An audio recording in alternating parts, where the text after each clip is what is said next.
திரு நாராயணசாமி அவர்கள்ட்டே தொடங்குகிறேன். 3 கட்டங்களை முடித்திருக்கிறது தேர்தல். 280க்கும் மேற்பட்ட இடங்களில் இந்த தேர்தல் முடிந்திருக்கிறது. காங்கிரஸ் இந்தியா கூட்டணிக்கான வாய்ப்புகள் என்னவா இருக்குன்னு பார்க்குறீங்க? பாரதிய ஜனதா கட்சி பிரதமர் மோடியினுடைய விமர்சனங்கள் இன்னும் கூர்மையாக கடுமையாக மாறிக்கொண்டிருக்கிறது. களத்தில் எப்படி இருக்குன்னு பார்க்குறீங்க திரு நாராயணசாமி? வணக்கம். அதாவது ஒரு நல்ல முக்கியமான கேள்வியை கேட்டிருக்கீங்க. 3 கட்ட தேர்தல் முடிந்திருக்கிறது. இந்த 3 கட்ட தேர்தலில் எந்த கூட்டணி வலுவாக இருக்கிறது, யாருக்கு வெற்றி வாய்ப்பு பிரகாசமாக இருக்கிறது என்ற கேள்வி மிக முக்கியமான கேள்வி. இதில் குறிப்பாக முதல் கட்ட தேர்தலை பொறுத்த வரைக்கும் எல்லோருக்கும் தெரியும் யார் முன்னணியில் இருக்கிறாங்கன்றது தெரியும்.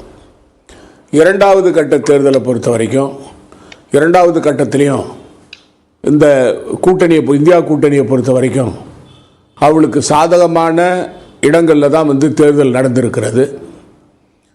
இந்த 3ஆம் கட்ட தேர்தலில் நான் கர்நாடக மாநிலத்தினுடைய குறிப்பாக மகாராஷ்டிரா மாநிலத்தை ஒட்டிய பகுதிகளில் தேர்தல் பரப்புரைக்கு சென்றிருந்தேன். பெல்காம் பகுதிக்கு, அதே போல் ஹுப்ளிக்கு, தார்வார், ஹாவேரி, கதக் போன்ற பகுதிகளெலாம் சென்றிருந்தேன். அங்கே கள நிலவரத்தை நான் நேரடியாக பார்த்தேன். அதாவது 2019 பாரதிய ஜனதா கட்சி குறிப்பாக என்டிஏ கூட்டணிக்கு உள்ள அந்த உத்வேகம், அந்த எழுச்சி இப்பொழுது மக்கள் மத்தியில் இல்லை. ஒன்று, அதற்கு முக்கியமான காரணம் விலைவாசி உயர்வு, வேலையில்லா திண்டாட்டம். மக்களுக்கு பிரதமர் நரேந்திர மோடி அவர்கள் 10 ஆண்டுகளில் என்ன சாதித்தார் என்பதை பற்றி அவர் எந்த கூட்டத்திலும் பேசுவதில்லை என்பது எல்லோருடைய கணிப்பாக இருக்கிறது. அது மட்டுமல்லாமல் அவர் காங்கிரஸ் கட்சி எதிர்க்கட்சிகளை குறை கூறுவது, வசைபாடுவது, அவருடைய கட்சி தலைவர்களை தரம் தாழ்ந்து பேசுவது போன்ற வேலையைத்தான் பிரதமர் அவர்கள் செய்து கொண்டிருக்கிறார். பிரதமர் அவர்கள் சில விஷயங்களை பேசும்பொழுது, அவருடைய கருத்துக்களை நீங்கள் பார்க்கும் பொழுது அவர் தடம் புரண்டு பேசுறதா என்னுடைய கணிப்பு. இந்த நாட்டுடைய பிரதமராக இருக்கின்றவர் 10 ஆண்டு கால சாதனை மக்களிடம் சொல்லி வாக்குகளை கேட்க வேண்டும். நாங்கள் ஏற்றுக்கொள்ள முடியாத அளவில் உள்ளது. பிரதமர் நாட்டில் நான் வளர்ச்சியை கொண்டு வந்தேன்னு சொல்றாரு. இது ஏற்றுக்கொள்ள முடியாத ஒன்று. 2வது, பிரதமர் நான் சொன்ன வாக்குறுதிகளை அனைத்தையும் மக்களுக்கு நிறைவேற்றி இருக்கிறேன்னு சொல்றாரு. ஆனால் எந்த வாக்குறுதின்னு சொல்லி அவர் சொல்லலை. 3வது, பிரதமர் மதத்தின் அடிப்படையில் தன்னுடைய பிரச்சார வியூகத்தை வகுத்து கொண்டிருக்கிறார்.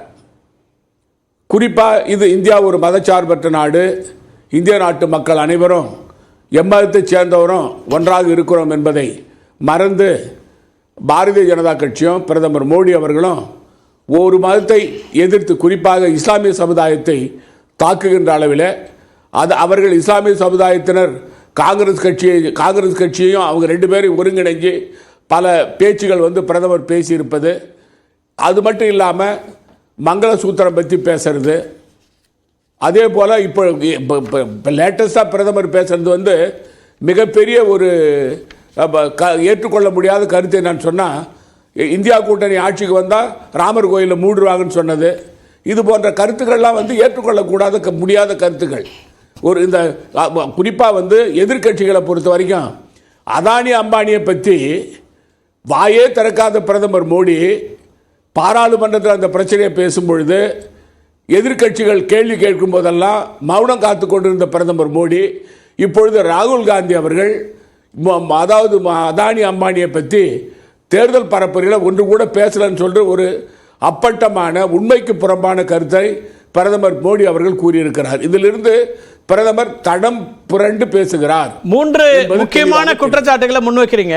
அதுல பிரதமர் ஒரு பேட்டியில நேர்காணல்ல சொல்றாரு, நான் இஸ்லாமியர்களுக்கோ இஸ்லாத்துக்கோ எதிரானவன் அல்ல அப்படிங்கிற கருத்தை சொல்லிட்டு வாக்கு வங்கி அரசியலுக்காக உங்களை காங்கிரஸ் கட்சி இப்படி பயன்படுத்துகிறது.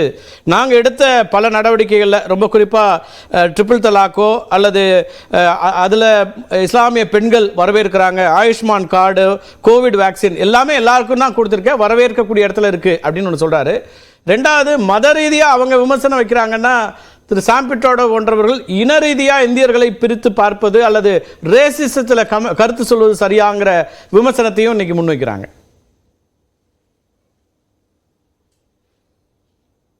அதாவது பிரதமரை பொறுத்த வரைக்கும் எல்லோருக்கும் தெரியும், இந்திய நாட்டில் திட்டமிட்டு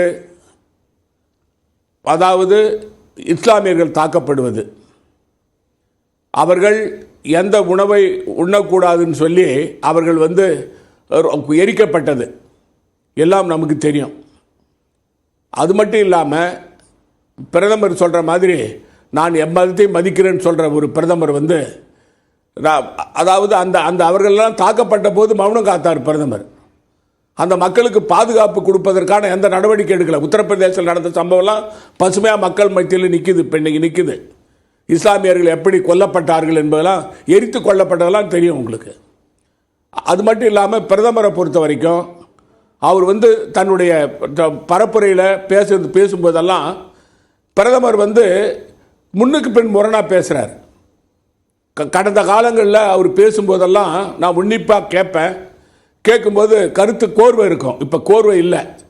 அதாவது காங்கிரஸ் கட்சியை பொறுத்த வரைக்கும் காங்கிரஸ் கட்சி தலைவர் என்ன பேசுகிறாங்களோ மறுநாள் அதை பற்றி விமர்சனம் பண்ணுறது. இது பிரதமரை பொறுத்த வரைக்கும் அவர் எல்லாத்தையும் கடந்து இந்த நாட்டுடைய மக்களுடைய அனைத்து மக்களுடைய பிரதிநிதியாக இருக்கிறவர் மக்களுக்கு மக்கள்கிட்ட எதிர்கட்சி விமர்சனம் பண்ணலாம். அதுக்கு ஒரு எல்லை இருக்கு.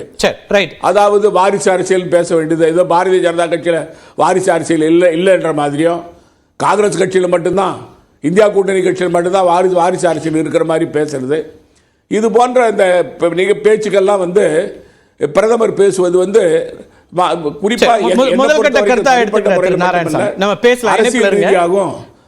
காங்கிரஸ் மீது பல விமர்சனங்களை முன்வைக்கிறாங்க. பரப்புரையின் மீதான விமர்சனங்கள் இருக்கு, பேசலாம். திரு நாராயணன், 3 முக்கியமான அம்சங்களை திரு நாராயணசாமி குறிப்பிட்டிருந்தார், நீங்களும் கேட்டிருப்பீங்க. ஒன்று, இந்த ராமர் கோவில் விஷயம் அல்லது இஸ்லாமியர்களுக்கு எதிரான பரப்புரைகளை மேற்கொள்கிறாரு, பரப்புரை இப்படி தான் இருக்கணுமா அப்படிங்கிற கேள்விகளை முன்வைக்கிறாரு.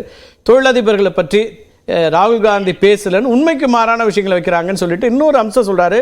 தொடர்ச்சியாக நான் அவர் பேச்சை கவனிப்பேன், கோர்வையாக பேசுவார், ஆனால் இன்னைக்கு முன்னுக்கு பின் முரணாக பேசக்கூடிய நிலை இருக்குது. அந்த அளவுக்கு அவங்களுக்கு பதற்றம் வந்திருக்கிறது, அல்லது அவருடைய பேச்சு முழுக்க முழுக்க எங்களுக்கான எதிர்வினையாக மாறி இருக்கிறது அப்படிங்கிறார். ஆனால் நரேட்டிவ் செட் பண்ணுறதுக்கு கவுண்டர் நரேட்டிவ் இல்லை டிஃபென்ஸ் எடுக்கிற இடத்துக்கு பிஜேபி வந்திருக்கிறதா? அவர் சொல்கிறத எப்படி புரிஞ்சுக்க வேண்டியிருக்கு? நான் ஏற்கனவே கடந்த 2 நாட்களுக்கு முன்னால உங்களுடைய தொலைக்காட்சியில பேசும்போது சொன்னேன், தற்காப்பு ஆட்டம் ஆட வேண்டிய அவசியம் பாரதிய ஜனதா கட்சிக்கு கிடையாது. நம்முடைய ஆட்டம் அதிரடி ஆட்டம் தான். எல்லா பாலும் சிக்ஸர் தான். அதுவும் நரேந்திர மோடினா எல்லா பாலும் சிக்ஸர் தான். இது ரொம்ப கிளியர். அதனால இந்த கடைசியான கேள்விக்கு முதல்ல பதில் சொல்ல, எல்லாத்துக்குமே காங்கிரஸ் உடைய கருத்துக்களுக்கு தானே எதிர்வினை ஆற்றிட்டு இருக்காரு. இப்போ நீங்க இப்ப நம்ம பதில் சொல்லணும்பீங்க, பதில் சொன்னா ஏன் பதில் சொல்றேன்னு. இது என்ன மாதிரியான ஒரு களம்னு எனக்கு புரியல. இப்போ இஸ்லாமிய சமுதாயத்தை எதிர்க்கிறார் அப்படின்னு சொல்றாங்க. நான் என்ன கேட்கிறேன், ஒரு மதத்தை எதிர்க்கிறார் என்று சொன்னால், இங்க சனாதன தர்மத்தை ஒழிப்பேன், அதாவது இந்து மதத்தை ஒழிப்பேன் அப்படின்னு சொன்னதுக்கு காங்கிரஸ் இந்து மதத்தை ஒழிப்பேன்னு சொல்றாரு. அது உங்க இன்டர்பிரேஷன்.